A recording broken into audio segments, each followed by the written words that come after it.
Zee मराठीवरील home minister या कार्यक्रमातून सूत्रसंचालक आदेश बांदेकर घराघरात पोहोचले. गेली 20 वर्ष गृहिणीच्या घरी जाऊन तिच्या व्यस्त शेड्यूलमधून तिच्या वैयक्तिक आयुष्याबद्दल जाणून घेत वेगवेगळे खेळ खेळत या सगळ्याच गोष्टींनी बांदेकरांनी अनेकांची मनं जिंकली. इतकी वर्ष सुरू असलेला मराठी टेलिव्हिजनवरचा हा पहिला शो ठरला. दार उघड बये दार अशी हाक 20 वर्षांआधी प्रत्येक गृहिणीसाठी ऐकू आली आणि 13 सप्टेंबर 2004 या कार्यक्रमाचा पहिला भाग प्रदर्शित झाला आणि आदेश बांदेकर महाराष्ट्राचे लाडके भाऊजी झाले. याच सोबत आदेश बांदेकर म्हणजेच होम मिनिस्टर हे समीकरण प्रेक्षकांच्या मनात अगदी पक्क बसलं.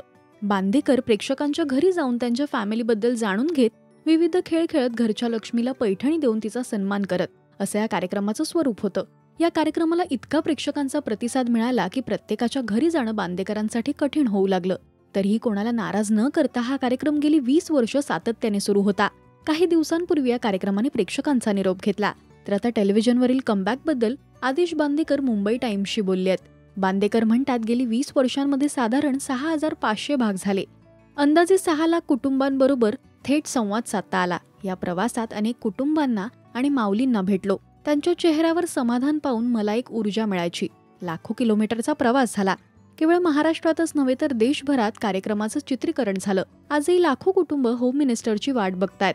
पण कार्यक्रमाने अल्पविराम घेतलाय अशी भावना बांदेकरांनी व्यक्त केली.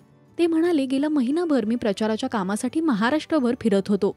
तेव्हा भेटायला येणारी प्रत्येक माऊली, लहान मुले मुली, भाऊजी, काका अशी आपुलकेनी हाक मारायचे आणि म्हणायचे, होम मिनिस्टर पुन्हा कधी, आमच्या घरी कधी येणार? हे प्रश्न सातत्याने कानी पडतायत. त्यामुळे पुन्हा येण्याचा विचार माझ्याही मनात आहे.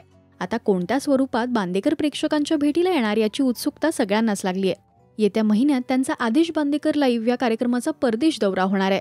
असाच एखादा कार्यक्रम ते महाराष्ट्रातही सुरू करणार का याची प्रेक्षक वाट बघतायत. तुम्ही बांदेकरांना पुन्हा एकदा टेलिव्हिजनवर पाहण्यासाठी उत्सुक आहात काय? आम्हाला कमेंट्समधून नक्की सांगा.